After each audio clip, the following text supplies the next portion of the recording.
बिस्मिल्लाहिर्रहमानिर्रहीम। अस्सलाम वालेकुम। मेरा नाम मुनीफ़ फ़ारूक है और आप देख रहे हैं मुनीफ़ फ़ारूक ऑफिशियल यूट्यूब चैनल। आप सबके फ़ीडबैक का बहुत शुक्रिया और इस चैनल को लाइक सब्सक्राइब शेयर कीजिए, बेल आइकन को ज़रूर प्रेस किया कीजिए। चंद अहम मामलात अहम ख़बरें आपके सामने रख देते हैं। एक बात जो कि मैं काफ़ी दिनों से महसूस भी कर रहा हूँ कि जिस तरह से गुफ्तगू होती है, हमारे मुख्तलिफ सियासतदान करते हैं। आपने देखा होगा मियाँ नवाज़ शरीफ साहब दोबारा इलेक्शन कैंपेन के मोड में आ गए और वो अपनी वापसी के बाद उन्होंने पहला जलसा भी किया। मरीम नवाज़ शरीफ साहबा भी उनके साथ थी। वो जो एक फैक्टर आपको नज़र आ रहा है कि वो चार्ज क्राउड और मियाँ नवाज शरीफ की वापसी का फैक्टर वो इम्पैक्ट डाल रहा है पीएमएलएन के लिए। और ये एक वो फैक्टर है जो कि पीएमएलएन की कैंपेन्स में मिसिंग था। इस चीज़ का एहसास मुझे उस वक्त भी हुआ जब मैंने NA 127 में गया कुछ दिन पहले, और मैंने वहाँ पर जाकर प्रोग्राम किया, लोगों से बात की। तो जो पीएमएलएन का थका हुआ, या मैं कहता हूँ बिल्कुल ही जिसका मोराल बड़ा लो हो गया था, जिस वोटर का उसके अंदर जोश ही नहीं रहा था, मियाँ नवाज शरीफ की वापसी से उस वोटर का जोश या उस सपोर्टर का जोश बढ़ा है। अब वो किस हद तक बढ़ा है कि वो अपने सारे लोग जो पीएमएलएन के वोटर सपोर्टर थे उनकी तादाद इतनी है कि वो किसी भी जमात से ज़्यादा है या नहीं, ये तो इलेक्शन में पता चलेगा। लेकिन जो सपोर्ट बेस है पीएमएलएन की, उसके अंदर एक एक जान नज़र आ रही है। और वो मुझे उसका एहसास हुआ कि जी लोग कह रहे हैं कि मियाँ नवाज शरीफ वापस आ गए और अब वो ये होगा वो होगा फलाना। जो जलसा भी मियाँ नवाज शरीफ साहब ने किया, उससे पहले मरीम नवाज शरीफ साहबा ने भी किया था, मियाँ नवाज शरीफ साहब ने किया, उसमें आपको लग रहा है कि चार्ज क्राउड है। मियाँ नवाज शरीफ की प्रेजेंस से लोग खुश हैं कि वो वापस आए हैं और अपनी जमात की इस वक्त सरबराही कर रहे हैं। और लोगों के जहनों में अगर ये ख्याल है कि इलेक्शन के बाद पीएमएलएन इक़्तिदार में आई तो मियाँ नवाज शरीफ साहब वज़ीर आज़म होंगे, तो ये एक आपको वाज़े इम्पैक्ट नज़र आएगा उस सारे जलसे के अंदर। उसकी फुटेज भी आप देखें, लोगों से का जो सेंटिमेंट है वो आपको नज़र आ रहा है। ये एक फैक्टर ज़रूर है जो कि अपनी जगह मौजूद है। हाँ, ज़रा मैं, क्योंकि ये वो ऐसी चीज़ थी जिसके ऊपर मैं रिसेंटली कमेंट नहीं कर सका था, तो मैंने कहा मैं आपके जो अपना तज्ज़िया है वो आपके सामने ज़रूर रखूँगी, अपना एक्सपीरियंस, कि ये एक चीज़ फ़र्क नज़र आती है। अब इलेक्शन के अंदर क्या होता है ये सिर्फ इलेक्शन वाले दिन ही पता चल सकता है, लेकिन जो हालात उसके अलावा ज़मीनी है वो मैं आपकी नज़र हमेशा करता रहता हूँ, वो मामलात नज़र आ जाते हैं। अच्छा जी, इमरान खान साहब ने जो सहाफ़ियों से गुफ्तगू की है, अब मैं वही कहता हूँ ना कि ऐसी क्लासिक एग्जांपल है इमरान खान साहब कि वो अपनी बातों को जो तज्ज़िया आपके सामने पेश करते हैं, मैं करता हूँ, या जो एक अपना चीज़ सामने आती है, कुछ फैक्ट्स बयान करते हैं, इमरान खान साहब उन पर मोहर सब्त कर देते हैं। यानी कि मैं जब हमेशा कहता था कि जी पीएमएलएन के को लाडला कहने वाले, और मैं कहता हूँ जी कि ठीक है, अगर आज इस्टेब्लिशमेंट उनके हक़ में है तो फिर ये बात माने कि जी पीटीआई भी इस्टेब्लिशमेंट की मदद से आई थी और उनके ऊपर इस्टेब्लिशमेंट की ख़ास मेहरबानी थी। इमरान खान साहब अब खुद कह रहे हैं कि जी कंट्रोल्ड हुकूमत लेना मेरी गलती थी। कंट्रोल्ड हुकूमत क्या, बेसिकली भी इस्टेब्लिशमेंट ने हुकूमत मुझे दी थी। और साथ उन्होंने कहा जी कि जी ग़ुलाम बनाए रखने के लिए लंदन मंसूबे के तहत एक सर्टिफाइड मुजरिम को इंसाफ का कत्ल करके वतन वापस लाया गया है, और इस सर्टिफाइड मुजरिम की मर्ज़ी के बरक्स मुल्क पर मुसल्लत करने के लिए अदल के निज़ाम को तबाह व बर्बाद और आइन की धज्जियाँ उड़ा दी गई हैं। ये इमरान खान साहब बात कर रहे हैं। तो और साथ ही उन्होंने कहा है जी कि सियासत के रेलू कट्टे को मैच जितवाने के लिए बल्ले का निशान छीन लेकर अकेले मैदान में उतारा जा रहा है, मगर इसके बावजूद बदतरीन धांधली की कोशिश की जा रही है। अब मसला ये है कि एक तरफ इमरान खान साहब ये कह रहे हैं, तो दूसरी तरफ फिर इमरान खान साहब ये कह रहे हैं हाँ वो कंट्रोल्ड हुकूमत मैंने ली थी। तो अगर आज पीएमएलएन को इमरान खान साहब या मियाँ नवाज शरीफ साहब को सियासत का रेलू कट्टा समझते हैं, तो इसका मतलब है 2018 के सियासत के रेलू कट्टे इमरान खान थे, और इमरान खान साहब की जमात एक रेलू कट्टे वाली जमात थी। मतलब इस हालत में तो नहीं थी ना कि वो हुकूमत बना लेती। अब उनको इस्टेब्लिशमेंट लेकर आई। अब वो कह रहे हैं आज आइन और कानून की धज्जियाँ बिखेरी गई हैं, सब कुछ किया गया है। तो भाई आपके लिए भी सर वही किया गया था। आपके लिए भी पीएमएलएन के लोगों को फारग किया गया, एक वज़ीर आज़म को डिस्क्वालीफाई करवाया गया, जेल में भिजवाया गया इसीलिए। तो ये तो रिवर्स इंजीनियरिंग कहने वाले कहते हैं। और वो कहते हैं ना, taste of medicine, getting the taste of your own medicine. जो दवाइयाँ आपने लोगों के मुंह में ठूसी थी अपने मुखालफिन के, वही दवाई अब चमचे में आपको भी दे दी गई है। अब उसमें अच्छा लगे, बुरा लगे, मिर्च लगे, मीठा लगे, वो तो अब ऐसे ही है। वो कहते हैं ना, जो आप कर रहे होते हैं वो घूम फिर के आपके ही सामने आ जाता है। तो ये तो सर ऐसी बात है। इमरान खान साहब को बंदा कहे कि जनाब फिर इस बात को तो माने ना।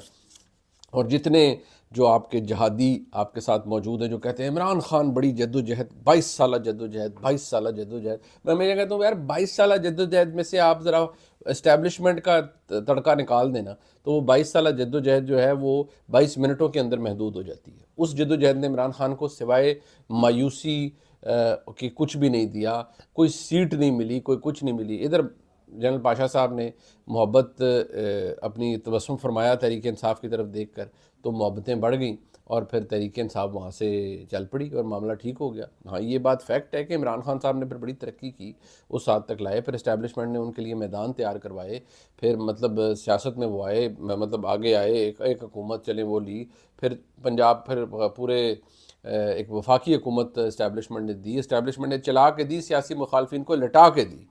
लेकिन फिर इस्टेब्लिशमेंट ने कहा कि नहीं भाई, ये तो हमसे गलती हो गई है। अब मसला ये है कि अगर इमरान खान साहब ये समझते हैं कि नवाज़ शरीफ साहब को आज मुसल्लत किया जा रहा है, तो इसका मतलब है जब वो ये कहते हैं मैं कंट्रोल्ड हुकूमत, तो इमरान खान साहब मुबारक हो आपको, वो मान गए हैं कि उनको भी मुसल्लत ही किया गया था इस मुल्क के ऊपर और इस मुल्क की आवाम के ऊपर। तो भाई नया क्या है आपके लिए, मेरे लिए, अगर ऐसा है तो फिर ऐसे ही सही। और ये सारी बातें अपनी जगह, लेकिन इमरान खान साहब को ना ये भी बड़ा डर है कि विगो डाले का भी बड़ा खौफ है उन्हें। वैसे विगो बड़ी ज़बरदस्त गाड़ी थी, अब तो उसका नया वेरिएंट है ना, रीवो आ गया, फिर रीवो के बाद रीवो रोको आ गया।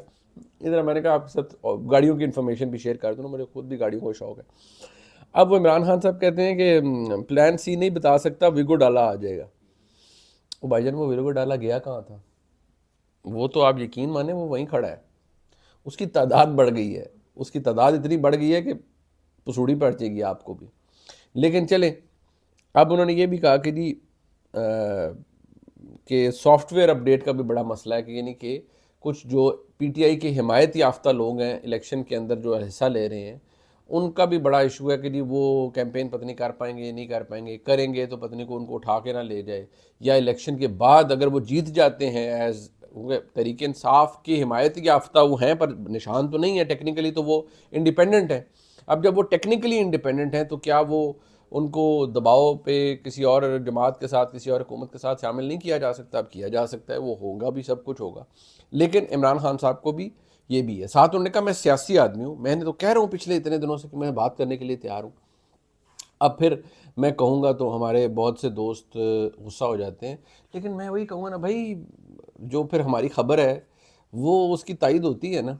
ये खान साहब कहते हैं जनाब हुक्म तो करें, हुक्म तो लाओ सरकार, ताबेदारी ऐसी करेंगे कि सारी मिसालें पिछली टूट जाएंगी। क्या किसी ने ताबेदारी की होगी जो मैं अब करने के लिए तैयार हूँ? बाकी तो फिर चूरन है ना, सारे बेचते हैं, कोई कहता है जी वोट को इज्जत दे दो, कोई कहता है क्या कर दो, कोई कहता है क्या कर दो। इधर इमरान खान साहब की आज़ादी का चूरन बेच रहे हैं। तो मसला तो ये है कि सारे लाइन हाजिर हुए हुए हैं, सैड रियलिटी, बट ऐसे ही है। और इमरान खान साहब कह रहे हैं कि मैं जनाब हाज़िर हूँ, ताबेदार हूँ, और जनाब मुझे मौका तो दें, मैं ऐसा यस कर दूंगा सब कुछ कि आप भूल जाएंगे। वो इमरान खान साहब शहबाज शरीफ साहब को बूट पॉलिश का कहते थे। इमरान खान साहब ने तो इस अरसे में अपनी शू पॉलिश की फैक्ट्री बना ली है, और उसमें इतनी तादाद में पॉलिश है कि ब्रश की भी ज़रूरत नहीं पड़ेगी। मतलब पॉलिश हो जाएगी, हर चीज़ पॉलिश हो जाएगी। इमरान खान साहब इस हद तक राज़ी तैयार बैठे हैं, जैसे कहते हैं ना हल्के से बस इशारे का इंतज़ार कर रहे हैं। तो वो इशारा बस अल्लाह करे, अब उनकी मुराद, दिली मुराद पूरी हो जाए। अभी तक पूरी नहीं हो रही, अभी तक जो मतलूबा सहूलत है वो फ़ोन पर मैसर नहीं। ये मतलूबा सहूलत आपको पता है गायब भी हो जाती है, जैसे PMLN के लिए गायब हो गई थी मतलूबा सहूलत, अब इमरान खान साहब के लिए गायब हो गई। हाँ, कुछ लोगों को ये बड़ा इशू है कि जी मैं क्यों कहता हूँ कि जी PMLN लाडली या वो फला। देखें, अगर आप मुझे कोई ये कहे कि जी PMLN के लिए इस वक्त इस्टेब्लिशमेंट के दिल में कोई मोहब्बत नहीं और इस्टेब्लिशमेंट की मदद के बगैर सब कुछ हो रहा है, तो मैं कहूँगा भाई अल्लाह आपका भला करे। अब मैं आपकी अक्ल पर सिर्फ मातम कर सकता हूँ, इसके अलावा मैं कुछ नहीं कर सकता। भाई सबको पता है क्या हो रहा है, क्या नहीं हो रहा। इमरान खान साहब ने जो किया वो उनके गले पड़ गया, और सब कुछ उनके सामने है, सब कुछ सारे मामला हैं।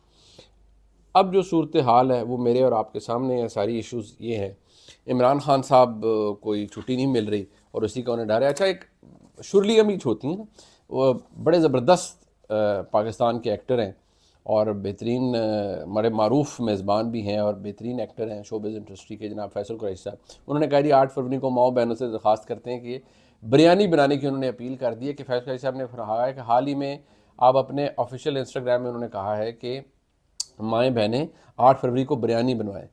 और मेरी तमाम पाकिस्तानी मामा ने कहा कि 8 फरवरी को अपने घर में बिरयानी लाजमी पकाए। उन्होंने बिरयानी पकाने की वजह बताते हुए कहा कि आपने 8 फरवरी को बिरयानी इसलिए पकानी है ताकि आपके भाई, शौहर और बेटे बिरयानी की एक प्लेट की खातिर आप आने वाली नस्लों का मुस्तकबिल दाव पर ना लगा दें। अरे बात यह है, वैसे बिरयानी फैक्टर काउंट ज़रूर करता है, लेकिन ज़रा शहरों में कम करता है, देहात में ज़्यादा करता है, चावल, बिरयानी, पुलाव। लेकिन अब मसला ये है, उस ज़्यादा इशू इस पर आना चाहिए था कि हसन कुरैशी साहब को कहना चाहिए था कि मैं तमाम पीटीआई के दोस्तों से ये रिक्वेस्ट करता हूँ समेत इमरान खान साहब कि एक तो तौबा करें, और दूसरी तरफ ये कि उनकी और राह रास्त पर आ जाएं और अपने मोहसिनों के साथ मोहसिन कुशी करना छोड़ दें। ये दुआ भी फैसल कुरैशी साहब को करवानी चाहिए, और तमाम जो दोस्त जिनके लिए वो ये कह रहे हैं कि भाई मोहसिन कुशी छोड़ दें तो फिर मामलात ख़राब नहीं होंगे। ये तमाम लोगों के लिए वैसे मैं कह रहा हूँ कि जो इक़्तिदार में फिर आपको लाते हैं उनको साथ फिर दो नंबरी करना छोड़ दें। सीधी सी बात है, दो नंबरी की अगलों ने फिर टाइट कर दिया काम। अब मैं ये कहता हूँ, मेरे कई दोस्त जो हैं वो बहुत गालियाँ देते हैं, ज़रूर दें, लेकिन बात यह भाई मैं तो नहीं चुप कर सकता। मैं तो आपको बताता रहूँगा आपकी मुनाफ़क़तें सारों की, हर एक की जो चीज़ है वो बताता रहूँगा, आपको अच्छी लगे बुरी लगे। फैसल कुरैशी साहब को वैसे ये दुआ करानी चाहिए कि तमाम ज़रा लोग राह रास्त पर आ जाए। एक इम्पॉर्टेंट एस्पेक्ट जो कि शायद ओवरलुक हो रहा है वो मैं आपके सामने रख देता हूँ। एक मतलब कुछ कानूनदान ऐसे हैं जिनका ख्याल ये है कि आज़ाद हैसियत में जो लोग जीतेंगे, पीटीआई की हिमायत याफ्ता ही, लेकिन क्योंकि अब उनके पास बल्ले का निशान तो नहीं है, लेकिन क्योंकि उन्होंने सर्टिफिकेट जमा कराया हुआ था कि हम पीटीआई से ताल्लुक़ रखते हैं, वो जैसे ही जीत जाएंगे तो वो पीटीआई का हिस्सा ही तस्वुर किए जाएंगे।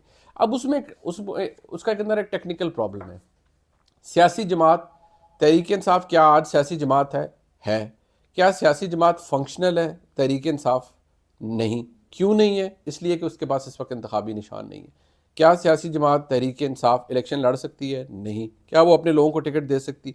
नहीं। जब इनका जवाब नफ़ी में है तो इलेक्शन लड़ने के बाद इखलाकी तौर पर तो वो लोग तहरीक इंसाफ के हिमायत याफ्ता हो सकते हैं जो भी जीतेंगे, लेकिन वो अपनी पार्टी के साथ उस वक्त तक वो पार्टी के अंदर नहीं आ सकते या पार्टी की हुकूमत नहीं बन सकती, पार्टी एक ग्रोथ तस्वर नहीं कर सकती, क्योंकि पार्टी का इंतखाबी निशान नहीं है।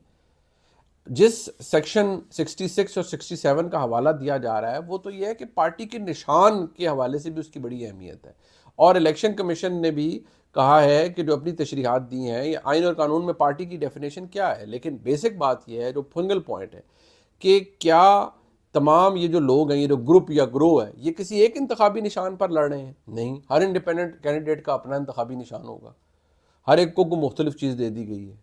अब जबकि वो इसलिए मुख्तलिफ दी गई है क्योंकि वो आज़ाद हैं, तो आज़ाद लोग किसी जमात को रिप्रेजेंट नहीं कर सकते। हाँ, पीटीआई अपने इंट्रा पार्टी इंतखाबात करवा लेगी तो वो बल्ले का निशान भी उसे वापस मिल जाएगा, और पार्टी अपनी जगह मौजूद है, बिल्कुल सिर्फ डिसफंक्शनल है, यानी उसकी फंक्शनिंग रुकी हुई है।